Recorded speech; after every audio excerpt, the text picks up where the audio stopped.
Good morning, student. Myself Manoj Chautiya from Raghunath Vidyalaya. हम लोग पढ़ रहे थे मानव का उत्सर्जन तंत्र।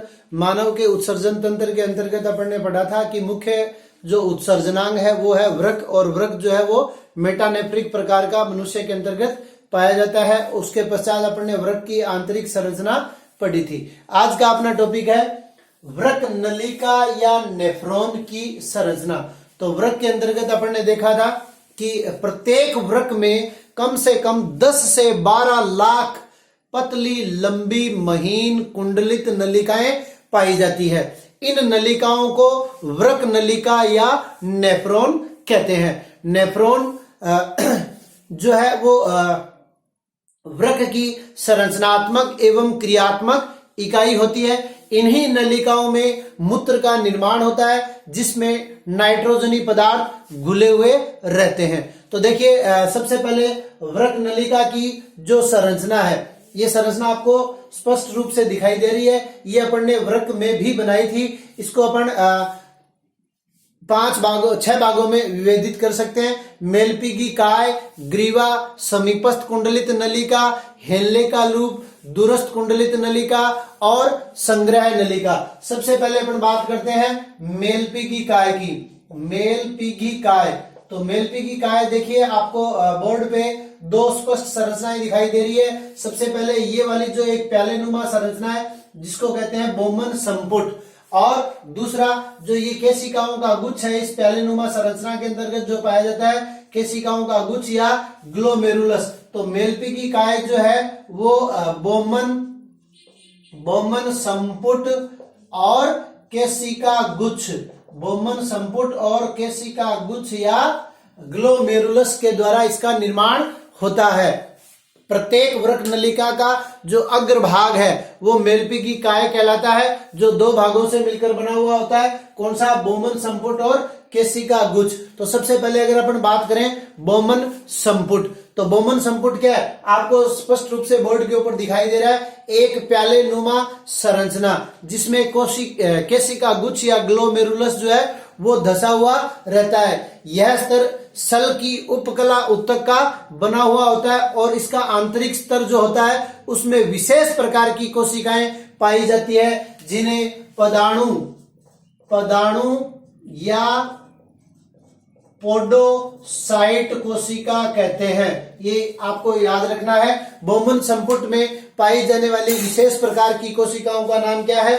पदाणु या पोडोसाइट कोशिका है। पोडोसाइट्स के जो प्रवर्ध हैं, पोडोसाइट्स के प्रवर्ध यानी इनसे निकले हुए अतिरिक्त उभार और रुधिर कोशिकाएं, जो कि आरबीसी डब्ल्यूबीसी आप लोगों को पता है, प्लेटलेट्स वगैरह होती है, उनकी भित्तियां आपस में मिलकर महीन ग्लोमेरुलस कला यानी ग्लोमेरुलस की मेम्ब्रेन का निर्माण करती है, और जिसमें अनेक छिद्र पाए जाते हैं, जिसके कारण यह कला अत्यधिक पारगम्य होती है। दूसरा भाग क्या है? ग्लोमेरुलस या केशिका गुच्छ। तो देखिए, यहाँ अभिवाही धमनिका अंदर प्रवेश करती है। इस अभिवाही धमनिका का व्यास देखिए अधिक है, और अपवाही धमनिका जो बोमन संपुट से बाहर निकलती है, यानी अभिवाही धमनिका इसमें क्या करती है? रक्त लेके आती है। ये अपन मूत्र निर्माण के अंतर्गत पढ़ेंगे।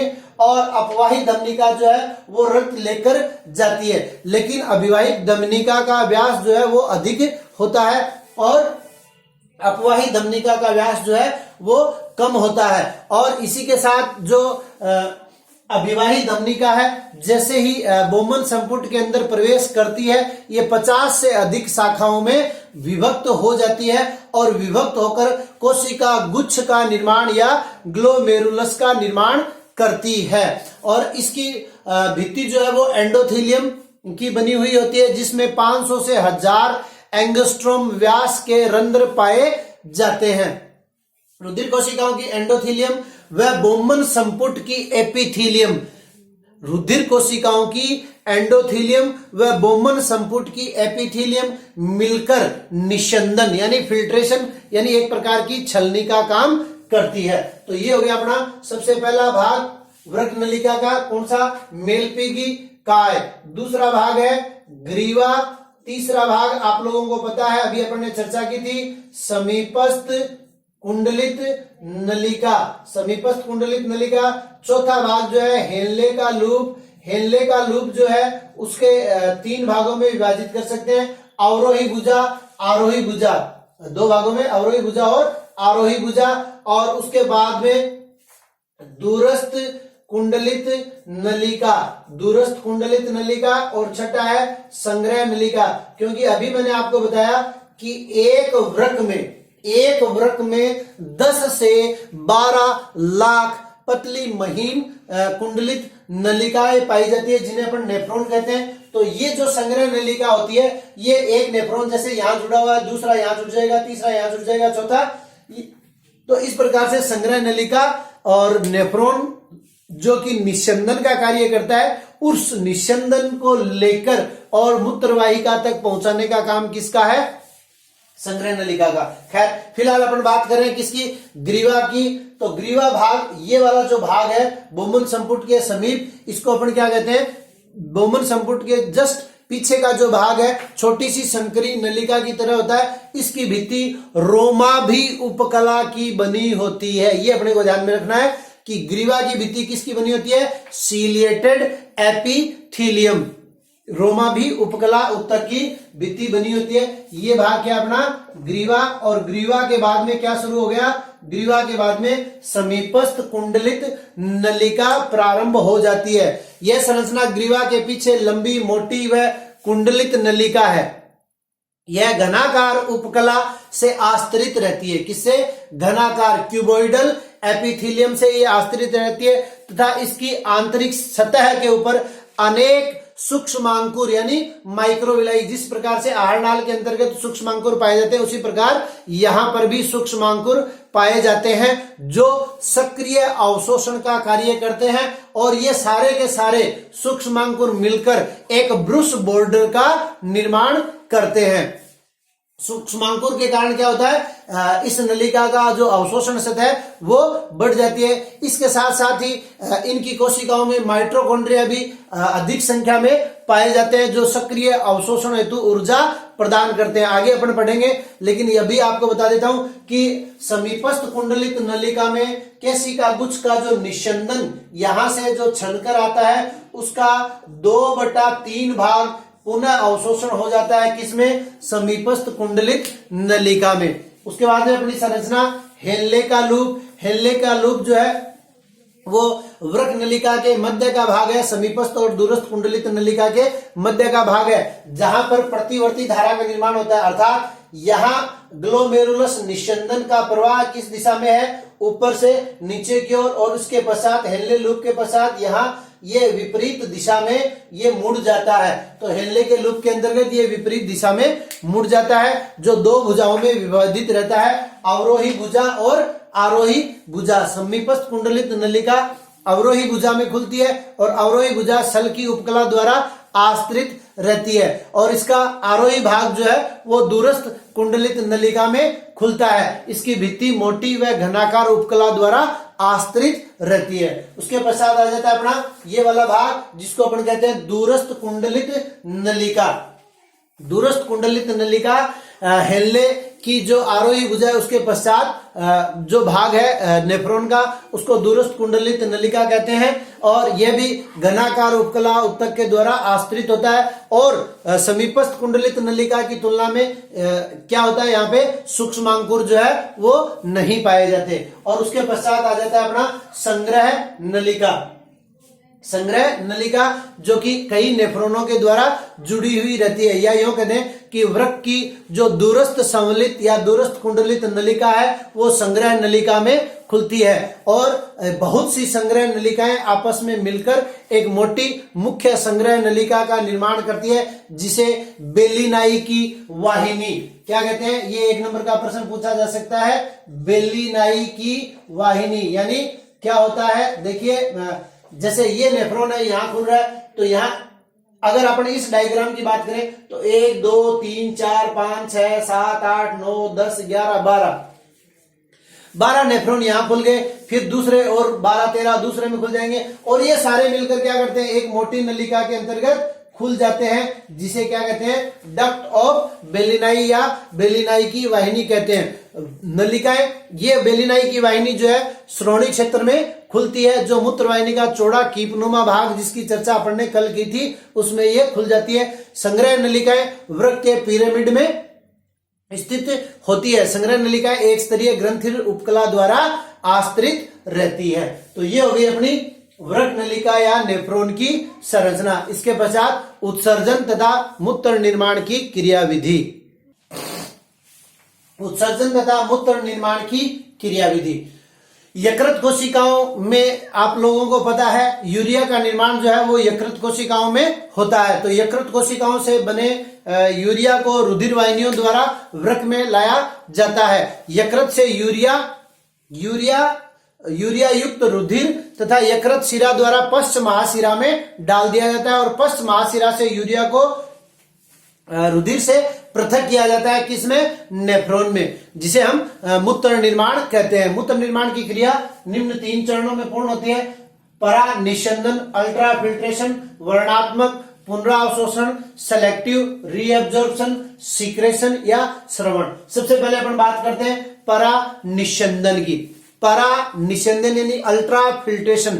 अभी जो अपन ने नेफ्रॉन की संरचना देखी थी, बोमन संपुट में वृक्क नलिका एक सूक्ष्म छलनी की भांति कार्य करता है। इसमें अभिवाही धमनिका यूरिया युक्त रुधिर को लेकर आती है और अपवाही धमनिका इसमें से रुधिर को बाहर निकालती है। केशिका गुच्छ की कोशिका भित्ति में लगभग 0.1 mm व्यास के असंख्य छिद्र होते हैं। इन छिद्रों की सहायता से झिल्ली की जो पारगम्यता है वो बढ़ जाती है और रुधिर कोशिकाओं की तुलना में 100 से 1000 गुना यहां पर क्या हो जाता है, पारगम्यता अधिक हो जाती है। अब प्लाज्मा यानी रुधिर का भाग, प्लाज्मा में घुले पदार्थ इन छिद्रों में से छनकर बाहर निकल जाते हैं और केशिका गुच्छ यानी जो छनकर बाहर निकला उसको अपन क्या कहेंगे, परानिषंद। ठीक है, जो परानिषंद आता है वो केशिका गुच्छ में आने वाली अपवाही धमनिका और अपवाही धमनिका की तुलना में अधिक व्यास की होती है। इसके कारण अपवाही धमनिका से रुधिर तेज गति से प्रवेश करता है और अपवाही धमनिका से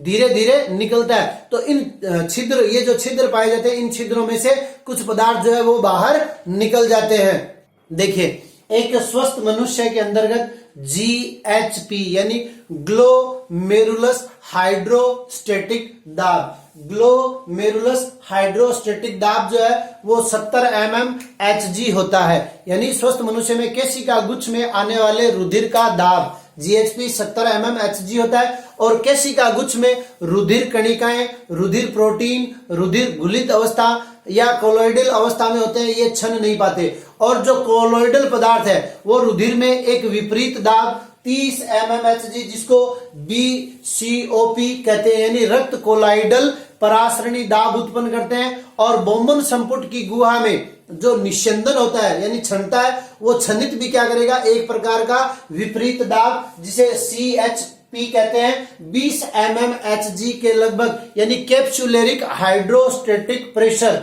यानी संपुटीय द्रव स्थितिक दाब लगाता है। इस प्रकार ग्लोमेरुलस तरल पर 20 mm Hg और 30 mm Hg का दाब विपरीत दिशा में लगता है। तो 70 में से जब 50 जाएंगे तो कितने बचेंगे, 20। तो EFP क्या हो जाता है, net effective filtration pressure. Net effective filtration pressure कितना लगता है, 20 mm Hg का लगता है, जिसके कारण तरल प्लाज्मा उत्सर्जी पदार्थ छनित होकर और बोमन संपुट की गुहा में आ जाते हैं। केशिका गुच्छ से छना हुआ प्लाज्मा ग्लोमेरुलस निस्यंद, ग्लोमेरुलस फिल्ट्रेट कहलाता है। यह तरल बोमन संपुट की गुहा में आ जाता है, यानी जो प्याले नुमा गुहा थी उसके अंदर आ जाता है छनकर और केशिका गुच्छ और रुधिर कोशिकाओं से उत्सर्जी व अन्य उपयोगी पदार्थ भी, यानी उत्सर्जी पदार्थ तो आते आते हैं और साथ में अन्य उपयोगी पदार्थ भी बोमन संपुट की गुहा में आ जाते हैं और यह क्रिया क्या कहलाती है, परानिस्यंदन। अब चूंकि उत्सर्जी पदार्थों के साथ साथ क्या आ गए, उपयोगी पदार्थ भी आ गए, इसलिए दूसरा जो मूत्र निर्माण की क्रियाविधि का चरण है वो वर्णात्मक पुनरावशोषण। पुनरावशोषण इसलिए कहते हैं कि एक बार अवशोषण की क्रिया आहार नाल के अंतर्गत हो जाती है और ये दोबारा अवशोषण की क्रिया कहां हो रही है, नेफ्रॉन के अंतर्गत हो रही है। तो वर्णात्मक पुनराव अवशोषण परानिषंदन क्रिया के द्वारा उत्पन्न जो ग्लोमेरुलस फिल्ट्रेट है, ग्लोमेरुलस निषंद है, उसमें यूरिया, यूरिक अम्ल, क्रिएटिनिन आदि उत्सर्जी पदार्थ के साथ साथ ग्लूकोज, एमिनो अम्ल, वसीय अम्ल, विटामिन, जल, उपयोगी लवण इत्यादि भी साथ में आ जाते हैं। और इनका क्या होता है, ये उपयोगी पदार्थ है, इसलिए इन उपयोगी पदार्थों का जो वृक्क की नलिका है, समीपस्थ कुंडलित नलिका, हेल्ले का लूप, हेल्ले के लूप के अंदर अवरोही भुजा, आरोही भुजा,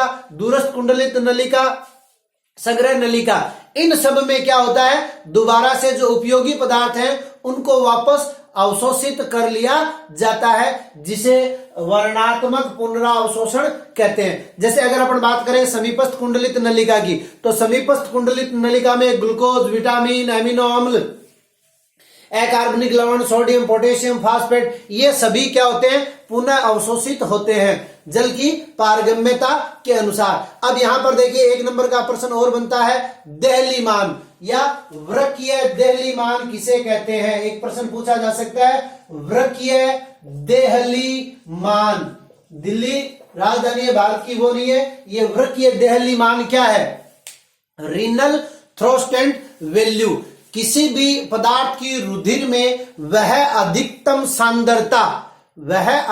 सांद्रता जिसकी अधिक से अधिक मात्रा में क्या हो जाए, उनका अवशोषण हो जाए, इतनी सांद्रता होनी चाहिए कि उनका अवशोषण हो जाए, उनको देहलीमान कहते हैं। और देहलीमान के आधार पर पदार्थों को 3 भागों में विभाजित करते हैं। जैसे पूर्ण देहली के अंतर्गत ग्लूकोज, एमिनो अम्ल, इन्हें पूर्ण अवशोषण कहते हैं, ठीक है, इनका पूर्ण रूप से अवशोषण हो जाता है। निम्न देहली पदार्थ जो है वो जल और खनिज लवण होते हैं, इनका कम मात्रा में अवशोषण होता है। और अदेहली यानी जो यूरिया, क्रिएटिनिन, सल्फेट आदि होते हैं या यूरिक अम्ल होते हैं, इनका बिल्कुल भी अवशोषण नहीं हो पाता, तो उनको अदेहली पदार्थ कहते हैं। तो आप लोगों को याद रखना है, वृक्कीय देहलीमान किसे कहते हैं, रुधिर में वह किसी भी पदार्थ की रुधिर में वह अधिकतम सांद्रता जिस पर वह पूर्ण रूप से अवशोषित हो जाए, देहली मान कहलाता है। और इसे 3 भागों में विभाजित कर सकते हैं, पूर्ण, निम्न और अ का मतलब इनका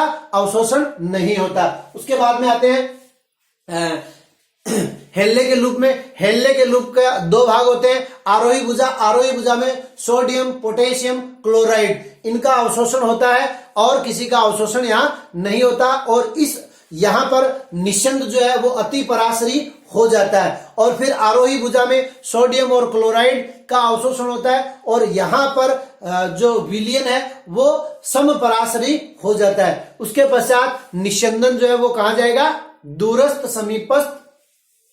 दूरस्थ कुंडलित नलिका में। और दूरस्थ कुंडलित नलिका में भी सोडियम और कैल्शियम का पुनः अवशोषण जारी रहता है और यहां पर भी विलयन जो है वो समपराशरी होता है। यहां लगभग 19% जल का अवशोषण हो जाता है। उसके पश्चात निषंदन कहां चला गया, उसके पश्चात निषंदन संग्रह नलिका में चला जाता है। इस भाग द्वारा जल के अणुओं का पुनर्अवशोषण किया जाता है। मान लीजिए प्रश्न आ जाए, जल का सर्वाधिक अवशोषण कहां होता है, तो संग्रह नलिका के द्वारा जल का सर्वाधिक अवशोषण किया जाता है। और यहां निषंदन जल का अवशोषण होने के कारण विलयन जो है वो अति पराशरी हो जाता है और शेष द्रव्य को फिर जो बाहर तीसरी जो क्रिया है श्रवण या सिक्रेशन, उसके द्वारा बाहर निकाल दिया जाता है। या यूं कह सकते हैं, रुधिर से हानिकारक उत्सर्जी पदार्थ जैसे पिगमेंट, कुछ औषधियां, यूरिक अम्ल, हिप्यूरिक अम्ल आदि परानिषंदन के समय